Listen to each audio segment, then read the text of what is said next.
Let us give in to the joy, the peace, the love that is inside of us, that let it fill every single part of our being till we give in to joy. I allow the joy inside to fill every part of me, fill every part of me, fill every part.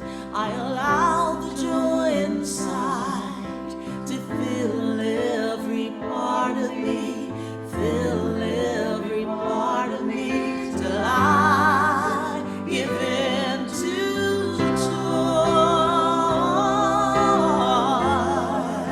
till I give in to joy, till I give in to joy, till I give in to joy. Let's sing peace. I allow the peace inside to fill every part of me, fill every part of me, fill every part. I allow the peace inside to fill every part of me, fill every part of me, till I give in to peace, till I give in to peace, till I give in to peace, till I give in to peace. Now let's give in to it now. Let's give in to joy. Come on, let's give in to peace.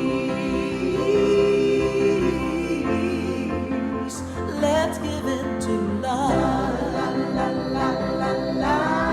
Nice deep breath. Let's give in to joy.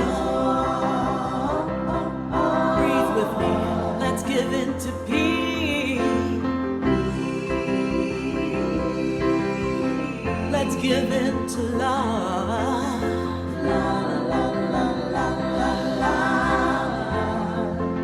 I'm giving in to joy.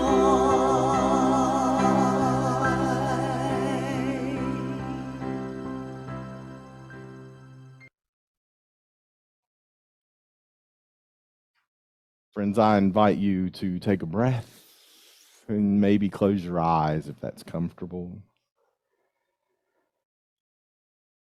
And with a gentle exhale, just become a little more settled in your seat. Allow your thoughts to become just a little more settled. As we shift our awareness from this external to that still, soft, silent place in consciousness, that place where God's wisdom is within. La vida de Dios habita en mí. God's wisdom lives in me. This place where there is nothing but joy and peace and love. That place in consciousness where we know the truth. Where we know there is only one. There is only oneness. That which we call absolute good and unconditional love.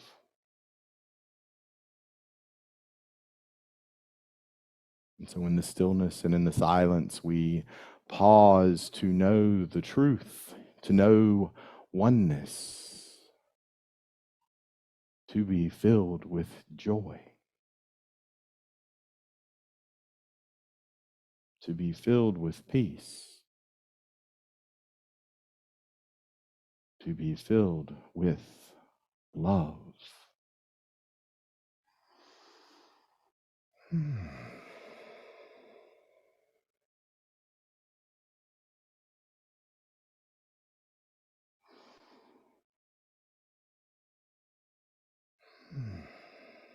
Ah, there goes a crazy thought.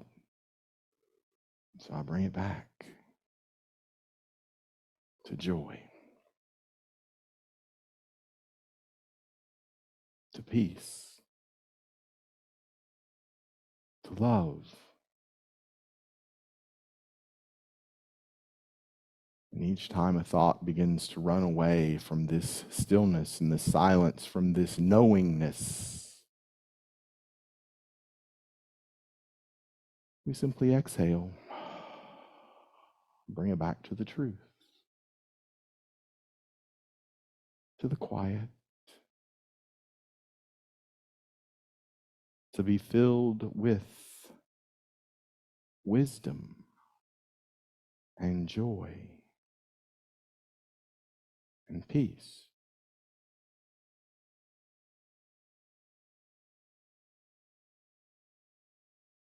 In the stillness and the silence, we know we are one with love. We are loved. And so we pause just here in this moment of now. And we breathe.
Let my words be your words. I am filled with joy. I am filled with peace. I am filled with love.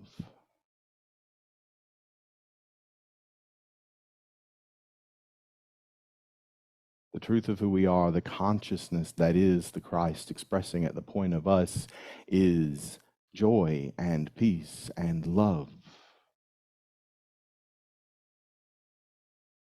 And so, with intention and a relaxed breath, we bring our awareness back into this moment, into this time together, into this space where we rejoice always. We come together now to be the Christ on earth.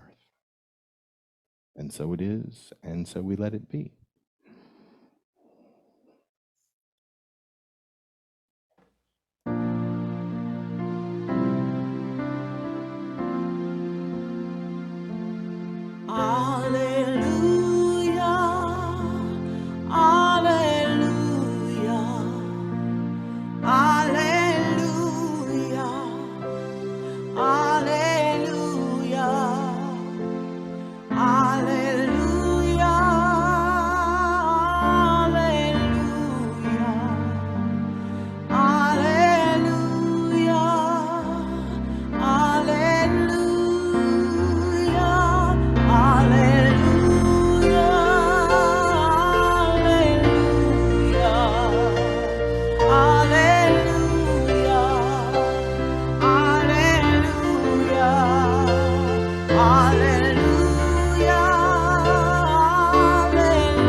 This is a lovely song by Gordon Burnham. It's called God in Everything. And if you do know it, please do sing along with me.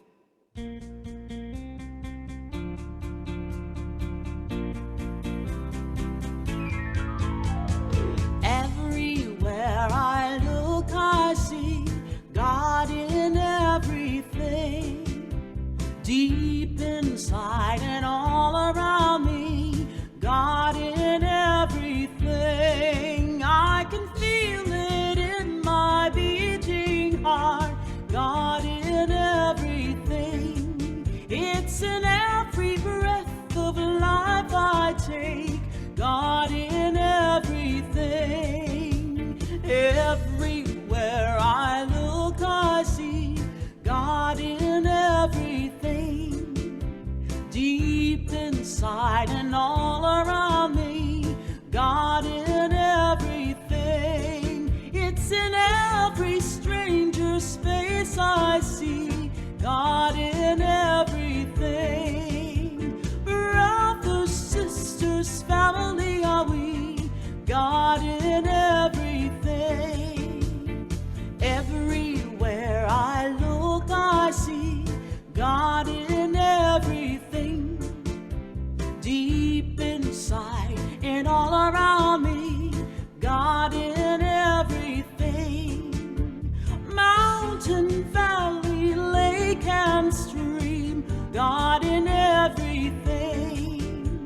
All creation beautiful and free, God in everything. God in everything. God in everything.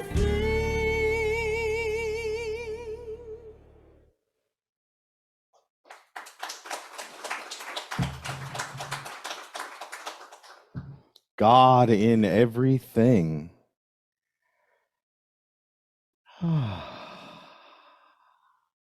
Again, I'm delighted to be back home and with all of you today. And it's fun when I get up and I start a service and I sit down, I stand back up and I turn around, more people show up. I love that. I love that. So the conference that I was supporting this week, the keynote speaker shared this quote. When we try to pick out anything by itself, you find it hitched to everything else in the universe. That was written in 1911 by John Muir. I think I said his name right. John Muir created the Sierra Club, if you know what that is. He's an environmentalist, very well respected.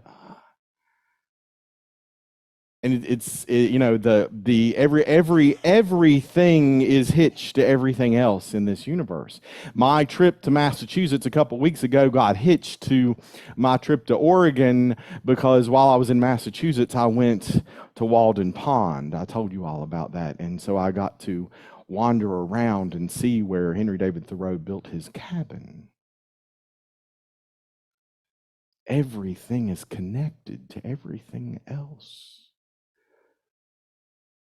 My trip this week to Oregon, my first time to go to the Pacific Northwest, was tied, it was hitched, in whatever way the universe works, it was hitched to my trip a few years ago to Paris.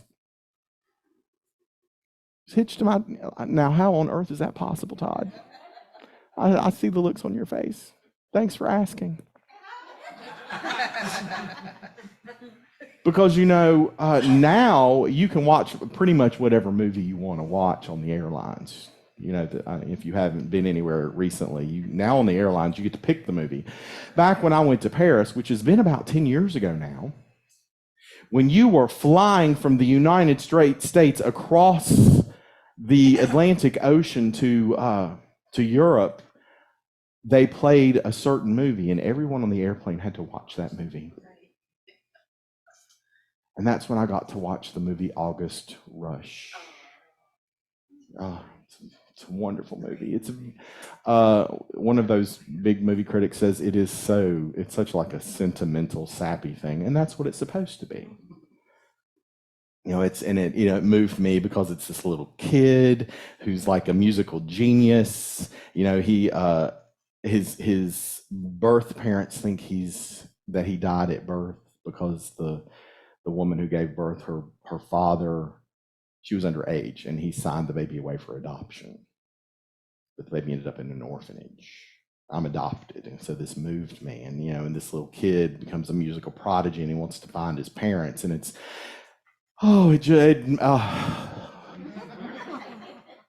So I am watching this film, and my friend Sandy is watching this film, and she is crying, and I'm crying. And Sandy's brother Joe, you've heard me talk about my friend Joe. Joe's my friend that had ALS, and he's the one that took us to Paris. His cousin, it's one of these prosperity stories where his cousin gifted him a gift certificate, and he was like, "Oh my goodness, to a gift certificate to a travel agency? Who thinks about giving a gift certificate to a travel agency?" So we got to go to Paris. Right? It was incredible. And Joe hated that movie. Hated it. But Sandy and I, we were crying, we were sappy. It moved us so much.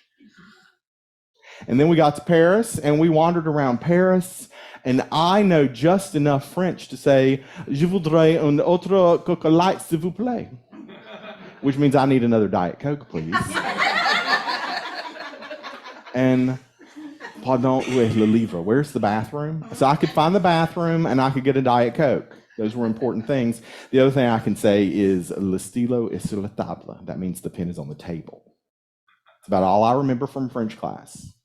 But we got to watch this movie. Now, what you should also remember is that when you were flying across the ocean, everyone had to watch the same movie, and we flew in April. And then we flew back in May. Well, when the month changes, they switch the movie. So guess what movie we got to watch coming back to the United States? August Rush. Oh, no. August Rush. Joe was not happy. Now, Joe had ALS. Joe, at this point, really didn't have use of his arms at all. He could move his head a little bit, and he could laugh. And he was like, "No, I am not. Don't put those headphones on me." He did not want to listen. Everybody had their own headphones, so you didn't have to watch. So Sandra and I put in our headphones, and we're watching, and we're crying. Sandra has a hearing problem. And I identify with that now as I age. And Sandra kept saying, "What did they say?" And I kept thinking, "Sandra, turn up the volume on your headset." But she kept saying, "What did they say?" And I would repeat what they said. So poor everybody sitting around us is like, "What is wrong with him?" So I kept repeating it, and I kept repeating it. He said this. And we get to the end, and so we're sobbing, we're crying. Joe is rolling his eyes because he can't do anything else but roll his eyes. And we get done, and Sandra takes out her earpieces, and she goes, "I had no idea, Todd. That was amazing." And I said, "You had no idea what?"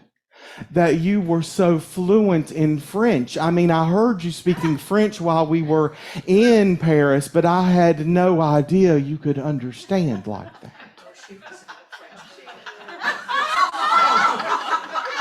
She had put it on the wrong channel, and she listened to the entire movie in French and thought I was fluent.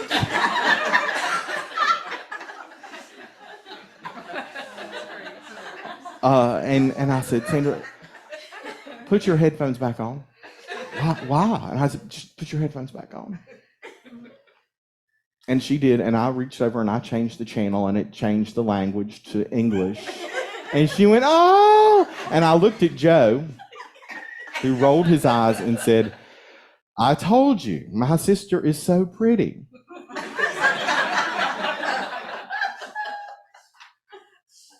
I could have watched August Rush on my trip to Oregon this week because August Rush was one of the offerings.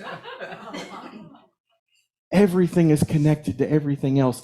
In this universe, we are all connected. And this is important because when I think about my youth, And I was really struggling with what I was hearing when I would go to that Pentecostal church where my aunt would go, or I would go to the Methodist church where my grandmother would go, or I would take the bus to the Baptist church, and I would hear the theology, and then, and I got to the Ten Commandments, and thou shalt not kill, and I said to my dad, I'm like, how is it we can go hunting if we're not supposed to kill? How can we eat meat if we're not supposed to kill? And my dad said, well, it's because we have dominion over the earth. We get to rule over the plants and the animals in the earth. And that is one interpretation. What I've gotten clear on as I get older is that our scripture is giving us instructions about our thinking and feeling nature, and that our dominion is over our ideas. Our dominion is over our emotional state. It's not about this physical world, because in this physical world, we can either be a part of the cosmos or we can be a part of chaos. And in the natural world, we are a part of an ecosystem. And we get to participate in balance. You know what happens when we don't participate in balance? We experience food insufficiency in our neighborhoods. We see the sea level rise. We see things getting hotter and hotter. We see lots of things happening because things are not in cosmos. Cosmos suggests an orderly or harmonious universe. And it was originally used by Pythagoras in the 6th century before the current era. Harmonious, orderly. We can be a part of the order and the harmony of the manifestation, or we can be a part of chaos. The metaphysical meaning of cosmos is order, system, harmony, the opposite of chaos. The universe is a cosmos because it expresses divine mind, the essence of all harmony and order. And we can participate in that by being aware of who we are, because we are fully human, yes? Yes? Yes. And we are fully divine in potential. We have to remember that. See, you can get in touch with the cosmos through being a religious mystic or by becoming a physicist. Both are obvious ways to do that. But you can also, become a part of chaos. And in chaos, according to physics, is behavior so unpredictable as to appear random. Has life ever appeared random to you? And instead of taking a breath and finding that place inside where we are joy and we are peace and we are love and we are tapped in to our wisdom, and then respond. Instead, the unpredictable happens. It appears to be random, and then we react. Has anybody ever reacted in a way that might not be an expression of unconditional love? Maybe.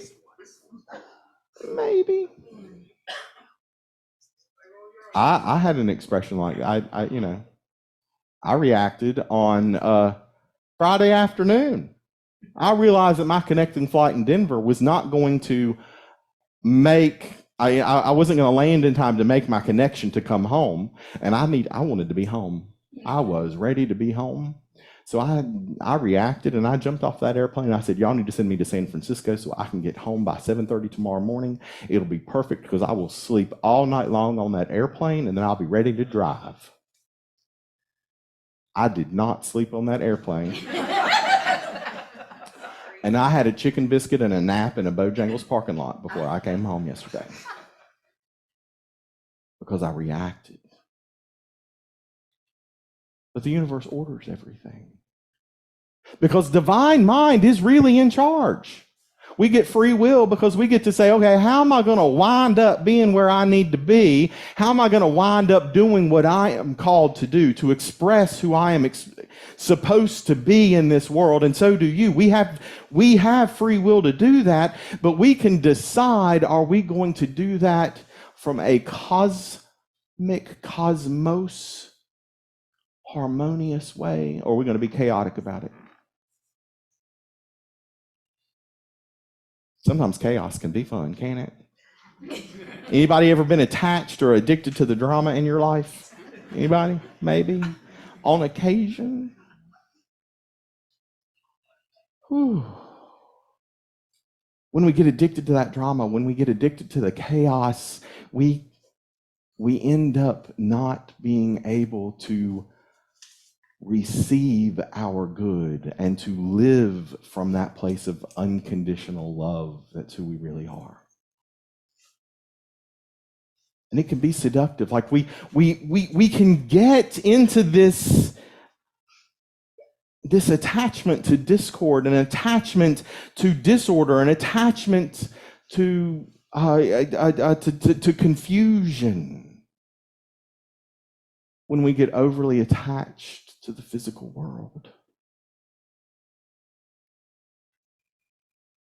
And this physical world is beautiful.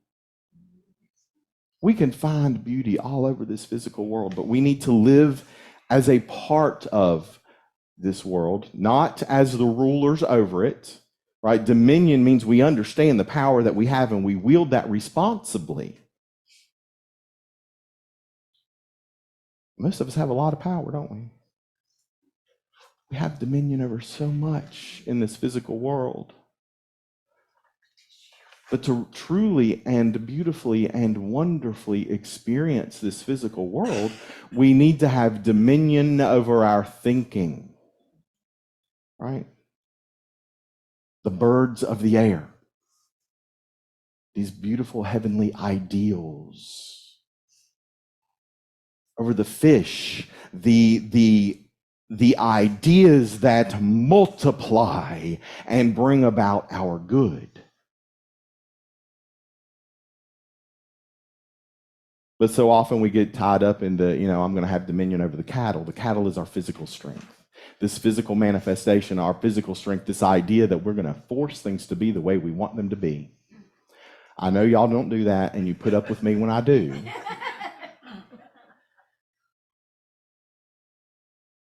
But we have dominion over what's in here and what's in here. Because being in discord can really be seductive. It is not easy, y'all, to love everybody. Have y'all noticed that? Yeah.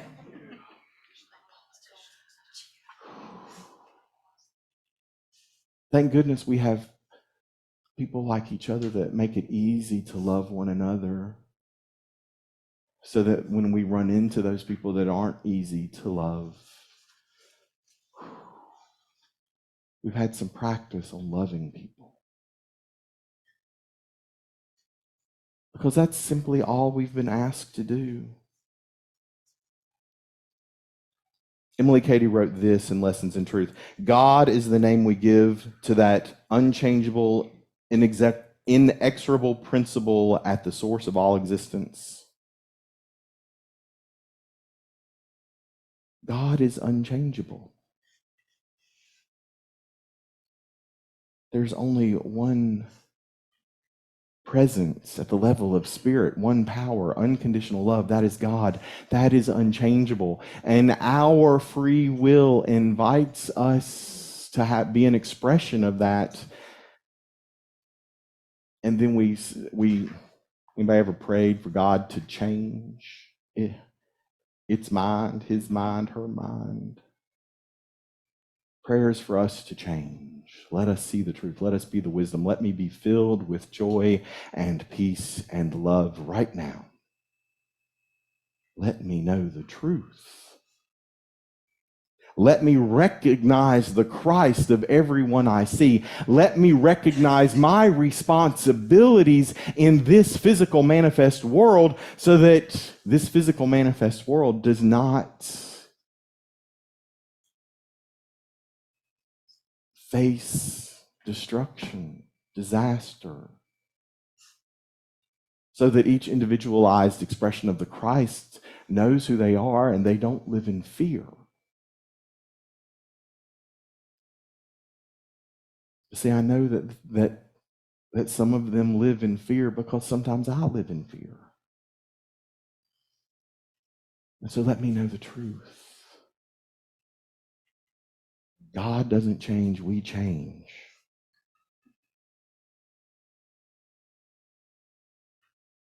We can no more entreat or beseech God as principle to change to meet our demands than we can expect the principle of mathematics to change at our bidding. Where there is need of a change from a negative condition to one expressing good only, the change will not be on God's part, but we shall change our limited state of consciousness to one based on truth. Then our thinking will be productive of all good, harmonious. We get to choose cosmos, order, knowing who we are. Do you know who you are? You are the divine idea of you in the mind of God. You are the divine idea of you in the mind of God. Do you feel the dominion in that? The power in that? Know who you are. Rest in the truth. And then watch the chaos fall away. And breathe. And say, I am filled with joy. I am filled with peace. I am filled with love. I am love. I am love. Say that with me. I am love. And so it is, and so we let it be. Love you, friends.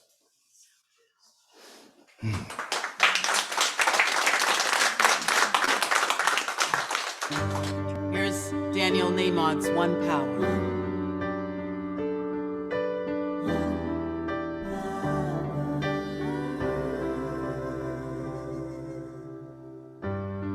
There's one power invisible, and you see it everywhere and every day. One power indescribable, and you speak of it with every word you say. Mysterious until you know the truth. As simple as the love inside of you. Call it God, call it Spirit, call it Jesus, call it Lord, call it Buddha, Baula, angels' wings or heaven's door. But whatever name you give it, it's all one power, can't you see? It's the power of the love in you and me.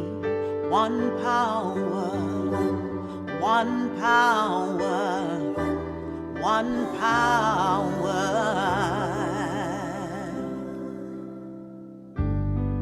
We speak so many languages, have different clothing, different colors, different names. Oh, but different is only dangerous when we forget that in our hearts we're all the same. remember when we close our eyes to see that such distances were never meant to be.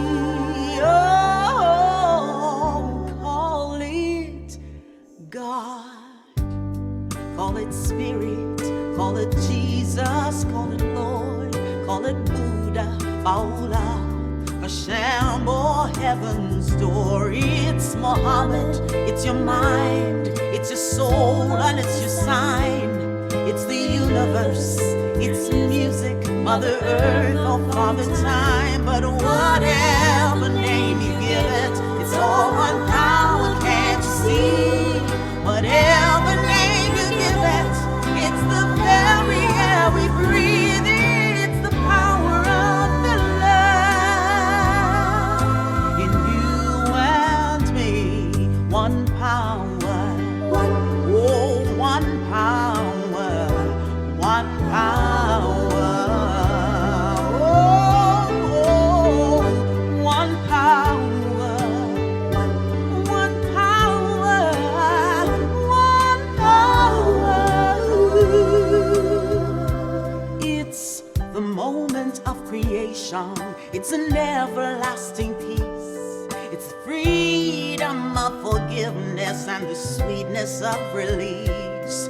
It's the joy of inspiration, the sunshine on your face. It's the birthright of all nations and the boundlessness of space. It's the beauty of a baby, the serenity of sleep. It's the anger we abandon for a love that's most deep. It's one power. It's one power. What we are is one. One power. One power. It's the power of the love that lives forever in you.